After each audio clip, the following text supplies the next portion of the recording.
So, unbox natin ngayon itong bagong-bagong Infinix GT30 Pro at mamaya papakita ko sa inyo yung ilang accessories na pwede nyo ring bilhin para dito sa GT30 Pro para mas ma-enjoy nyo yung gaming. At maraming nag-aabang dito sa GT30 Pro primarily dahil budget-friendly Android gaming phone to.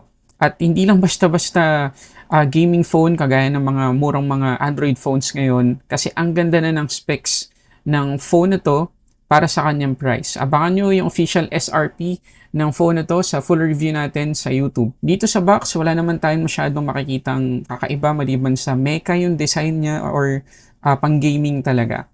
Okay? Pag open natin, ang una-una nating makikita ay yung kanyang document sleeve na merong Grand Gaming Tour Outplay the Rest. Tapos, meron tayong SIM ejector pin dito, meron tayong documentations at check natin yung itsura ng kanyang case. Ayan. Wala namang kakaiba maliban doon sa glossy na design. Tapos ito na yung ating mismong phone na nakabalot sa printed plastic. Check natin. Yan. Ganda guys. Oh. Napakasimple lang talaga ng itsura niya kung tutuusin. Hindi kagaya ng ibang mga gaming phones na sumisigaw na sa pagiging gaming phone yung itsura. Pero ito, napaka-subtle pa rin.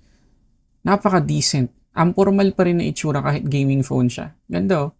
Talagang clear lang yung karamihan sa parts niya. Tapos, ang liit lang ng footprint ng kanyang camera module. Sabagay, dahil gaming phone, hindi naman talaga yan yung primarily i-expect natin dito sa GT30 Pro. Talagang yung performance, yung battery, at saka yung display ang gusto nating makita talaga dito. Okay, tabi muna natin yan. Tingnan pa natin yung ibang laman ng box. So, meron tayo ditong 45 watts na charging brick. Ayan. Tapos, USB-A pa rin yung kanyang port. At panghuli nating makikita dito, syempre, USB-C to USB-A cable. Okay, maliban dun sa phone, meron din tayo ditong mga accessories. Mas maganda siya compare dun sa free na case kanina sa box.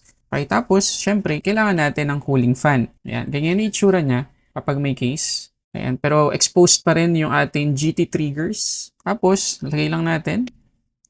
At pwedeng-pwede na natin gamitin yung cooling fan. At para lang magka-idea kayo sa kanyang performance, yung chipset nito ay Dimensity 8350 Ultimate tapos UFS 4.0 guys. Yung storage type, ganun katindi yung phone nito. So kung gusto ninyong malaman yung mas marami pang details tungkol dito sa Infinix GT30 Pro, abangan nyo yung full review ko sa YouTube, pati na rin yung official SRP ng phone na to.